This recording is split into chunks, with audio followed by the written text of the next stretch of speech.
அழைக்கிறோம். சாமானிய மக்களை வைத்து சாவில் சம்பாதித்த ஊழல் பெருச்சாலைகளை உலகுக்கு அடையாளம் காட்டிய படம் ரமணா. ஒருவர் இறந்த பிறகு மனைவி அழுதா நல்ல கணவன், குழந்தைகள் அழுதா நல்ல தகப்பன், ஊரே அழுதா நல்ல தலைவன், உனக்காக நாடே அழுதையா என்ற வசனம் நினைவிருக்கும். கேப்டனின் இறுதி ஊர்வலத்தில் இந்த வசனம் சொல்லி அழுதவர் பலர். வறுமையின் வாசலில் நின்று மருத்துவமனை, அரசு அதிகாரிகள், குற்றவாளிகள் என்று கேப்டன் அவர்களை வைத்து என்றும் மறக்க முடியாத ஒரு டிரான்ஸ்ஃபர் சோடி கொடுத்த AR முருகதாஸ் அவர்களை பேச அழைக்கிறோம்.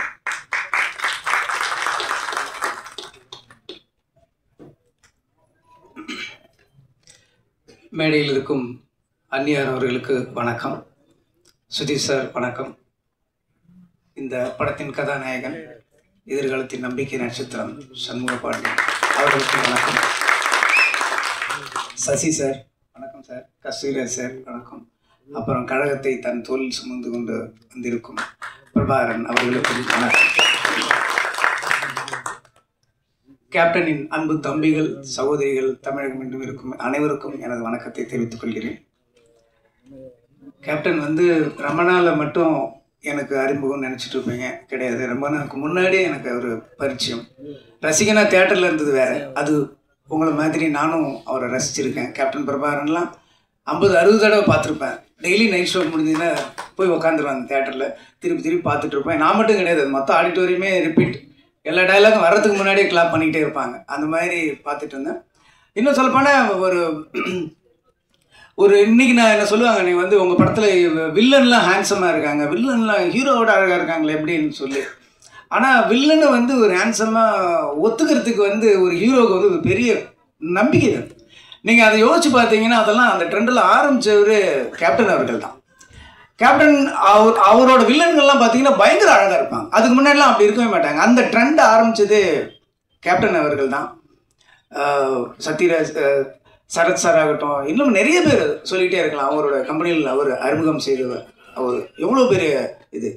அதுக்கப்புறம் நான் கலைமணி சார்கிட்ட ஒர்க் பண்ணும்போது செட்டுக்கு போயிருக்கேன். கருப்பு நில செட்டு தான். அப்போ அவர் டைலாக் கலைமணி சார், நான் அசிஸ்டண்டாக இருக்கும்போது செட்டில் போவேன். ஸோ மூலையில் இருக்கும்போது லைஃப்பில் ஃபஸ்ட் டைம் கேப்டன் நான் பார்க்குறேன். ஸோ அப்படியே பார்த்துட்டு இருக்கும்போது சும்மா சாதாரணமாக அப்படியே இருந்துகிட்டு இருப்பார். ஸோ நின்றுட்டு இருக்கும்போது என் முன்னாடி ஒரு பிளேட் வந்துச்சு, சின்ன டம்ளரில் இருந்தது. என்னன்னு பார்த்தா ஸோ மோர் அப்படின்னு நினச்சி குடிச்சு பார்த்தா ஹார்லிக்ஸ். என்னோட அது நம்ம ஒரு அசிஸ்டண்ட்டுக்கு ஹார்லிக்ஸ் நம்ம கொடுப்பாங்க ஒரு கம்பெனிலன்னு அப்படி குடிச்சிட்டு, ஒருவேளை வேறு யாருக்கும் வாங்கினது மிச்சமா, சரி ஓகேன்ட்டு இப்படி போய் தனியாக குடிச்சு அந்த பக்கம் பார்க்குறேன். ஒரு பெரிய ஸ்டவ்வில் ஒரு பெரிய பேரலில் ஹார்லிக்ஸை உடச்சி உள்ளே கொட்டிகிட்டு இருக்காங்க. நல்லா ஊரில் ஹார்லிக்ஸ்னால் உடம்பு சரியில்லைன்னா வாங்கி கொடுப்பாங்க. அப்போ தான் அதையும் அப்படியே இந்த பக்கம் திரும்புறதுக்குள்ளே வீட்டில் இருக்கிறவங்க எல்லாரும் அப்படியே வாயில் போட்டு காலி பண்ணாங்க.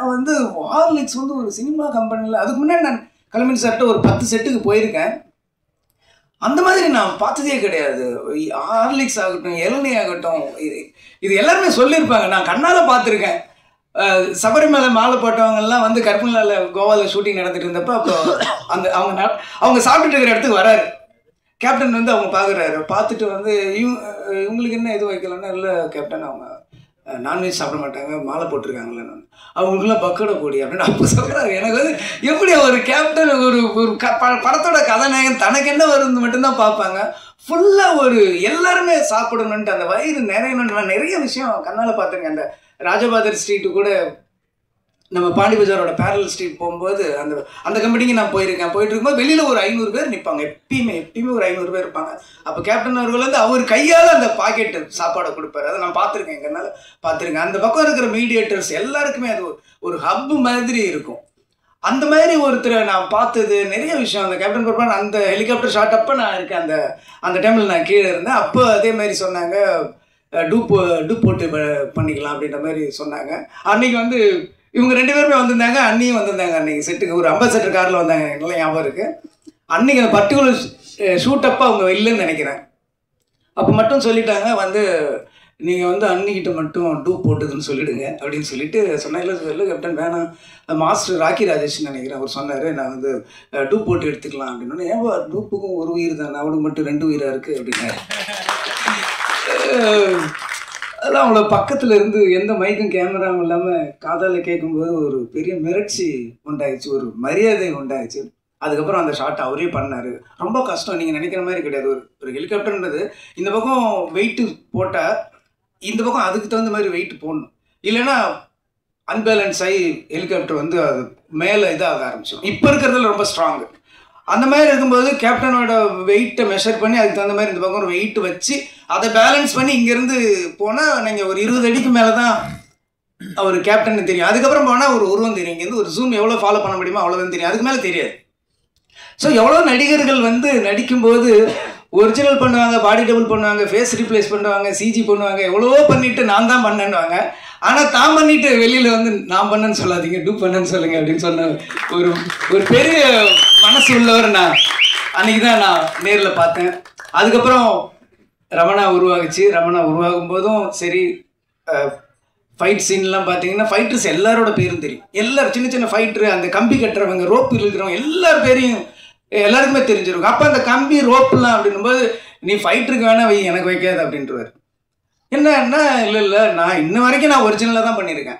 நான் ரோப் வச்சு பண்ணேன்னா இதுக்கப்புறம் பண்ணது எல்லாமே நான் பண்ணது இல்லைங்கிற மாதிரி அர்த்தமாயிடும் அப்படின்னு சொல்லி எல்லாத்துக்கும் பார்ப்பாரு. ஃபைட்டர்ஸ் பண்ணும்போது உட்காந்துருப்பாரு. கேரவன்னு ஒன்று கிடையவே கிடையாது. ஒரே ஒரு சீன் வந்து ரெடில்ஸில் எடுத்தேன். அப்போ ட்ரெஸ் சேஞ்ச் பண்ணுறதுக்கோ காஸ்டியூம் சேஞ்ச் பண்ணுறதுக்கோ ஒரு இடம் இருக்காது. ஏன்னா ஃபுல்லாக அந்த ரெடில்ஸ் அந்த ஒரு ஹில்ஸ் மாதிரி இருக்கும். அந்த ஏரியாவில் வந்து ஒரே கேரவன் பட்டு அவர்கிட்ட தெரியாமல் அவங்க சொல்லிடும். அதுக்கு அவ்வளோ திட்டினார். யாரை கேட்டியா கேரவன் சொன்னி? இன்னைக்கு போய் ஒரு ஷூட்டிங் போனீங்கன்னா ஷூட்டிங் அங்கே நடக்குதுன்னா 1 கிலோமீட்டர் கேரவன் ட்ரெயின் மாதிரி நிற்கும். அவ்வளோ பேருக்கு கேரவன் இருக்கிற இடத்துல அன்றைக்கி ஒரு நாள் கூட கேரவன் யூஸ் பண்ணதே கிடையாது. ஒரு நாள் யூஸ் பண்ணேன், அவர்கிட்ட கேட்காம நான் தான் சொன்னேன் காஸ்டியூம் சேஞ்ச் பண்ணணும், க்ரௌடு வரும், உள்ளே வந்தால் அவர் அங்கே வந்தாவே இங்கே பட்டாசு வெடிக்க ஆரம்பிச்சிடுறாங்க. ஸோ அதனால் நீங்கள் வந்து கேரவனில் இருங்கன்னா ஒத்துக்கவே மாட்டேன்ற. கேரவன் ஆக்சுவலி அன்றைக்கி சும்மா தான் இருந்துச்சு. அதுலேயும் சேர் கூட இப்படி சாயிற மாதிரி சேர் போட ஒர்க் பண்ண சில பேருக்கு தெரிஞ்சிருக்கும். நான் சொல்கிறது ஒரு புள்ளி கூட போய் கிடையாது, மிகைப்படுத்தவும் கிடையாது. ஒரு ஸ்டூலில் உட்காந்துருவார், பின்னாடி சாய மாட்டார், பின்னாடி கூட அப்படியே உட்காந்துருப்பார். அப்படியே உட்காந்துட்டு யார் என்ன பண்ணுறா அதை மட்டும்தான் பார்த்துக்கிட்டே இருப்பார். விறுவிறு வேலை நடக்கும். மற்றவங்க என்ன வேலை பார்க்குறாங்க, வேகமாக வேலை நடக்குதா, என்ன சாப்பிட்றாங்கன்றது மொத்தமாக அப்படி ஒரு நெட்வொர்க் மாதிரி வச்சுக்கிட்டு எல்லாரோட கேரையும் எடுத்துக்கிறவர். அவர் ஈவன் டைலாக்லாம் உங்களுக்கு வந்து தெரியாது. ரமணாவில் வந்து எந்த டைலாக்குமே நான் 2 டேக் மேலே போனதே கிடையாது. எந்த டைலாக்குமே 2 டேக் மேலே நான் போனதே கிடையாது. கேப்டன் மேடல் அப்படி பேசுவார், இப்படி பேசுவார், என்ன எதுன்னா அன்றைக்கி நான் பார்த்தப்ப நீங்கள் வந்து அந்த சீஃப் மினிஸ்டர் அந்த ஒரு லிஸ்ட்டு சொல்லுவார், தமிழ்நாட்டோட லிஸ்ட், அந்த புள்ளி விவரம்லாம் சொல்லுவார். 2 டேக் போச்சு. ஒரு தடவை கேமரா வந்து கரெக்டாக செட்டில் ஆகலை, அதனால 2வது டேக் போச்சு. ஆனால் அந்த ஃபுல் நம்பர் டைலாக் கூட நம்ம சொல்லலாம். நம்பர்ஸ் ரொம்ப சொல்கிறது ரொம்ப கஷ்டம். தமிழ்நாட்டில் இத்தனை ஹாஸ்பிட்டல், இத்தனை போலீஸு, இத்தனை பெட்டு, இத்தனை பேஷண்ட்டு, ஓட்டுரிமை இருக்கிறவங்க, ஆம்பளை பொம்பளைன்னு சொல்ல அந்த நம்பர் சொல்கிறது. நம்ம வந்து ஒவ்வொரு தடையும் போய் செக் பண்ணி எழுதிடலாம். நம்பர் எழுதுறது ஈஸி, என்னாலே சொல்ல முடியாது. ஒரு அப்படியே ஃபுல்லாக பண்ணிவிட்டு டைலாக் எடுத்தார். இதை மட்டும் எனக்கு 2 நாள் முன்னாடி டைலாக் கொடுத்துருன்னு சொன்னார். 2 நாள் முன்னாடி டைலாக் சொன்னால் ஃபுல்லாக பண்ணார். 2 டேக்கில் ஒரு சிங்கிள் ஷாட் நீங்கள் பார்த்தீங்கன்னா தெரியும். அப்படியே ட்ராலி ஃபாலோ பண்ணிகிட்டே இருக்கும். சிங்கிள் ஷாட்டில் முடித்தார். டைலாக் ஆகட்டும், நடிப்பாகட்டும், ஃபைட் ஆகட்டும், அவருக்கு ஈடு இணை யாருமே கிடையாது. கதர் சட்டையாலும் காக்கி சட்டையும் அப்படி ஒரு அழகனை இந்த தமிழ்நாடு இதுக்கு முன்னாடி பார்த்துருக்கேன். நல்லா யோசிச்சு பாருங்க. கதர் சட்டையில் போட்டு வந்த அந்த அழகு அப்படி பார்க்கறதுக்கு கண்ணு பார்க்க, காக்கி ட்ரெஸ் அந்த போலீஸ் யூனிஃபார்ம் பார்த்தா அந்த கம்பீரத்தை பார்க்கறதுக்கு கண்ணுக்கு பத்தாது. அப்படி ஒரு ரியல் போலீஸு கூட நம்ம இந்த மாதிரி வரணும்டா அப்படின்ற மாதிரி ஒரு இன்ஸ்பிரேஷனாக இருக்கிற உருவம் தான் கேப்டன். நிறைய பண்ணார். அதுக்கப்புறம் என்னுடைய திருமணத்துக்கும் வந்தார். ஏன் அப்படி சும்மா மொட்டை பையனாக சுற்றிட்டு இருக்க, முதல்ல கல்யாணத்தை முடி, உடனே குழந்தை பெற்றுன்னு சொல்லி எந்த ஹீரோ அப்படி சொல்லுவாங்க? யோசிச்சு பாருங்க. படம் நடித்தா அதுக்கப்புறம் நம்பரை டெலிட் பண்ணி அடுத்த படம் ஹிட்டு திருப்பி ஒர்க் பண்ணால் தான் திருப்பி நம்பரே சேவ் பண்ணுறேன். இந்த உலகத்தில் அவன் என்ன பண்ணுறான், என்ன பண்ணுற இப்படின்னு வந்து என் கல்யாணத்து வரைக்கும் வந்து சிரமம், எவ்வளோ சிரமம். இங்கேருந்து இங்கே செங்கல்பட்டு தாண்டும் போதிலேருந்தே வண்டி டிராஃபிக் ஜாக ஆரம்பிச்சிருச்சு. கிட்டத்தட்ட ஒரு 7,000 8,000 வெஹிக்கிள்ஸ் எல்லாமே தொண்டர்கள் தான். அன்னைக்கு வரலாறுக்கான கூட்டம்னா எனக்காக கிடையாது, கேப்டனுக்காக. அந்த ஸ்டேஜில் அவ்வளோ கூட்டத்தில் நாங்கள் 2 பேரும் இப்படி முண்டிட்டு இருந்தோம். அவ்வளோ ஒரு வரலாற்று சிறப்பு மிக்க ஒரு திருமணமாக என்னுடைய திருமணத்தை மாற்றினவர் கேப்டன் அவர்கள். ஒரு அற்புதமான மனிதர். இங்கே வந்து கஸ்தூராஜா சார் வந்து நானும் ஒர்க் பண்ணியிருக்கேன்னு எனக்கு சின்ன பொறாமையாக இருந்தது. ஏன்னா எனக்கு மட்டும்தான் அந்த பெருமை இருக்கும்னு நினச்சேன். அவரும் ஒர்க் பண்ணியிருக்காரு. ஸோ அந்த ஒரு மனிதரை வந்து நம்ம அவ்வளோ பக்கத்தில் இருந்து என் வாழ்க்கையில் வந்து நான் 1 வருஷத்தை அவரோட கழிச்சிருக்கேன் போது அந்த ஒவ்வொரு நினைவுகளும் என் வாழ்க்கையில் எப்பயுமே எதிரொலிச்சிக்கிட்டு இருக்கும். அவர் குரல் எப்பயுமே என் காதில் கேட்டுக்கிட்டே இருக்குங்கிறது போது எனக்கு ரொம்ப அதை விட ஒரு பெருமை என்ன இருக்க முடியும்? அப்படி ஒரு மாமனிதர் நம்ம மண்ணில் இருக்கு இருந்தார். ஒரு பெரிய நம்ம வாழ்க்கையில் எப்பயுமே நம்ம கடவுள் வந்து எப்பயோ ஒரு வழியை வந்து நமக்கு என்றைக்குமே ஒரு இழப்பையும் ஒரு பிரிவையும் நமக்கு வந்து யாராலையுமே ஈடு செய்ய முடியாது. எந்த மருந்தாலும் அதற்கு அதை ஆற வைக்கவும் முடியாதுன்றது வந்து கேப்டனுடைய இழப்பு. இருந்தாலும் கேப்டன் ஒரு அற்புதமான 2 சிங்கக்குட்டிகளை கொடுத்துருக்காரு. கேப்டன் வந்து எல்லாருக்கும் எல்லாமே கொடுத்துருக்காரு. ஆனால் யாருக்குமே கொடுக்காத ஒன்னே ஒன்று இந்த படத்தோட ஹீரோ கொடுத்துருக்காரு. அவரோட 2 கண்கள். அந்த கண்ணு போதும் கேப்டன் பார்க்குற மாதிரி அப்படியே இருக்கு. எவ்வளோ பேருக்கு இண்டஸ்ட்ரியில் இருக்கிற ஒரு வாழ்க்கை கொடுத்துருக்காரு. ஆர் சுந்தரராஜன் மாதிரி சார் மாதிரி ஒரு வில்லேஜ் படத்தில் நடிப்பார்.